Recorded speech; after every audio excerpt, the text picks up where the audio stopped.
പതിറ്റാണ്ടായി വടക്കാഞ്ചേരിയുടെ കന്നഡ വ്യാപാര രംഗത്ത് വിശ്വസ്ത സേവന പാരമ്പര്യമുള്ള ജോൺസൺ കന്നഡ വ്യാപാരം ഇപ്പോൾ ആധുനിക രീതിയിൽ നവീകരിച്ച ഷോറൂമിൽ തിങ്കൾ വെള്ളി ദിവസങ്ങളിൽ രാവിലെ 10 മണി മുതൽ ഉച്ചയ്ക്ക് 1 മണി വരെ കണ്ണ് ഡോക്ടറുടെ പരിശോധന, ഡ്രൈവിംഗ് ലൈസൻസിനായുള്ള സർട്ടിഫിക്കറ്റുകൾ, വിദ്യാർത്ഥികൾക്ക് ആവശ്യമായ ആന്റി ഗ്ലെയർ ബ്ലൂ കട്ട് ലെൻസുകൾ കുറഞ്ഞ വിലയിൽ, ദിവസവും രാവിലെ 9 മണി മുതൽ രാത്രി 8 മണി വരെ ക്വാളിഫൈഡ് ഒപ്റ്റോമെട്രിസ്റ്റിന്റെ സേവനം, എല്ലാവിധ ബ്രാൻഡഡ് ഫ്രെയിമുകൾ, ലെൻസുകൾ എന്നിവ കുറഞ്ഞ നിരക്കിൽ. ജോൺസൺ കന്നഡ വ്യാപാരം, ജോൺസ് ടവർ, ഡിവൈൻ ആശുപത്രിക്ക് എതിർവശം, വടക്കാഞ്ചേരി. ഫോൺ 94963474.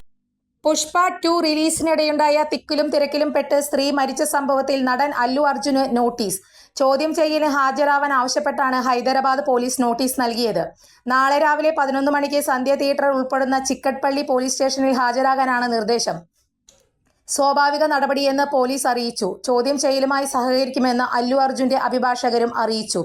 ഇക്കഴിഞ്ഞ ഡിസംബർ 4-ാം തീയതിയാണ് ചിത്രത്തിന്റെ പ്രീമിയർ ഷോ കാണാനെത്തിയ ഹൈദരാബാദ് ദിൽഷുഖ് നഗർ സ്വദേശിനി രേവതി തിയേറ്ററിലെ തിക്കിലും തിരക്കിലും പെട്ട് മരിച്ചത്.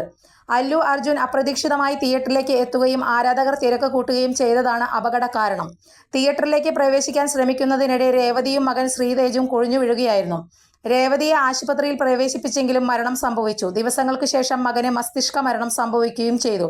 സന്ധ്യ തിയേറ്റർ ഉടമ, മാനേജർ, സെക്യൂരിറ്റി ഇൻചാർജ് എന്നിവർക്കെതിരെ പോലീസ് കേസെടുത്തിരുന്നു. തൊട്ടുപിന്നാലെ അല്ലു അർജുനെ കേസിൽ പ്രതി ചേർക്കുകയും അറസ്റ്റ് ചെയ്യുകയും ചെയ്തു. ഒരു ദിവസം ജയിലിൽ കിടന്ന ശേഷമാണ് അല്ലു അർജുൻ പുറത്തിറങ്ങിയത്. കൂടുതൽ വാർത്തകൾക്ക് ഞങ്ങളുടെ ചാനൽ സബ്സ്ക്രൈബ് ചെയ്യുക. ഫേസ്ബുക്ക് ഫോളോ അപ്പ് ചെയ്യുക. വാർത്തകൾ വേഗത്തിലറിയാൻ എനി ടൈം ന്യൂസ്.